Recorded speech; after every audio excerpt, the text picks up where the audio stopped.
Big bang से पहले क्या था? किन हालात में बिग बैंग शुरू हुआ और क्यों? पहली आकाशगंगा कैसे बनी? पहला ब्लैक होल कैसे बना? क्या इन सवालों के जवाब हमें मिलेंगे? आज की इस वीडियो में जानेंगे बिग बैंग से पहले क्या था, हमारा ब्रह्मांड कैसे बना। इस पर कई थ्योरी हैं। सबसे स्थापित थ्योरी बिग बैंग को हमारी शुरुआती चरण मानती है।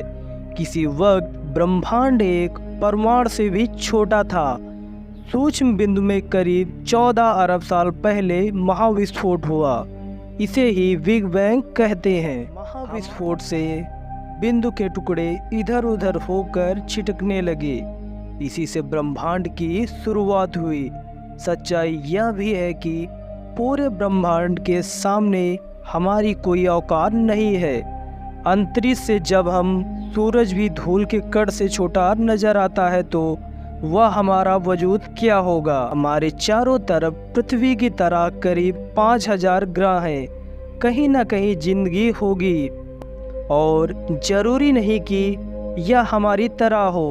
अब बहुत ही प्राथमिक स्तर का जीवन भी हो सकता है। मछली जैसा या हमसे उन्नत प्राणी भी हो सकते हैं। वही ब्रह्मांड लगातार फैल रहा है।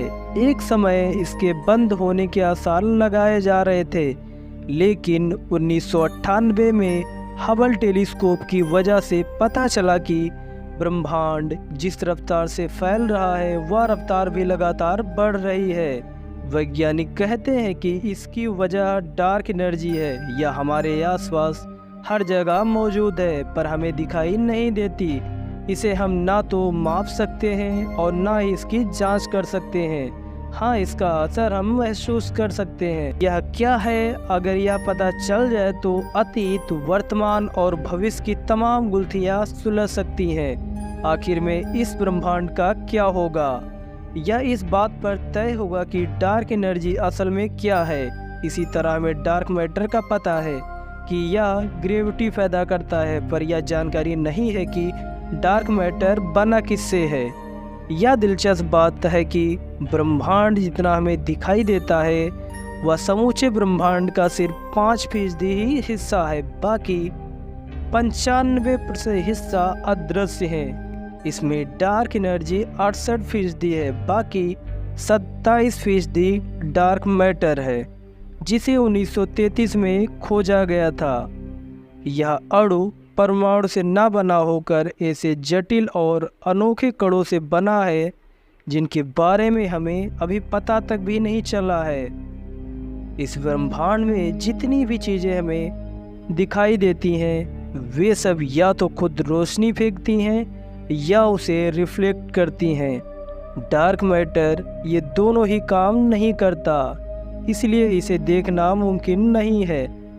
दरअसल डार्क मैटर ही इतनी ताकतवर ग्रेविटी पैदा करता है कि हर आकाशगंगा के सभी तारे उसी आकाशगंगा में बंधे रहते हैं। कुल मिलाकर डार्क मैटर ब्रह्मांड को बांधे रखने का काम करता है, जबकि डार्क एनर्जी ब्रह्मांड का लगातार विस्तार करती रहती है।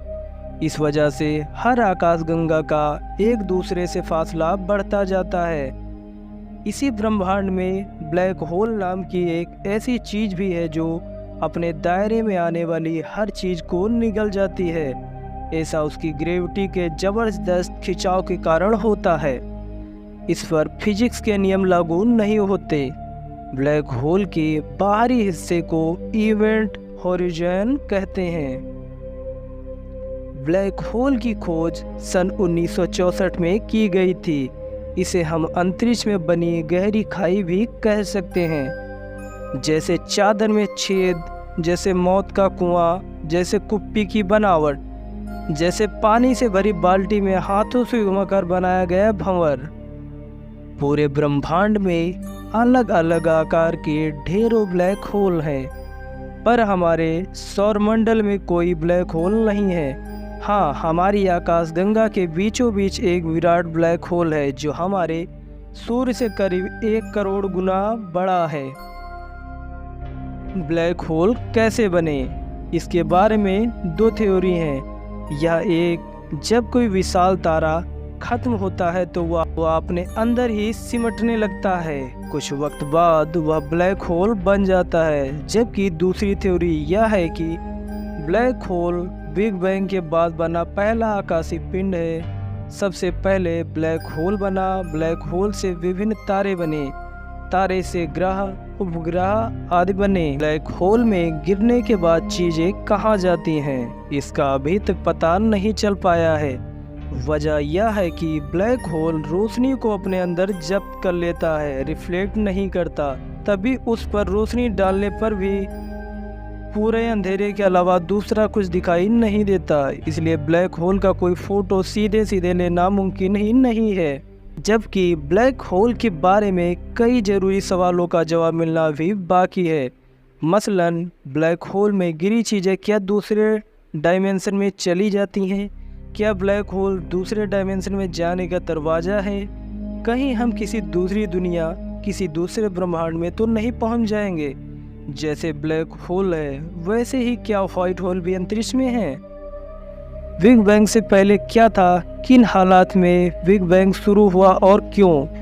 पहली आकाशगंगा कैसे बनी? पहला ब्लैक होल कैसे बना? इन सवालों के जवाब 20 बरस में मिलने की उम्मीद है। कई लोगों को यह गलत फहमी भी है कि ब्रह्मांड का कोई केंद्र ही नहीं है। आजकल समांतर ब्रह्मांड की भी बात हो रही है।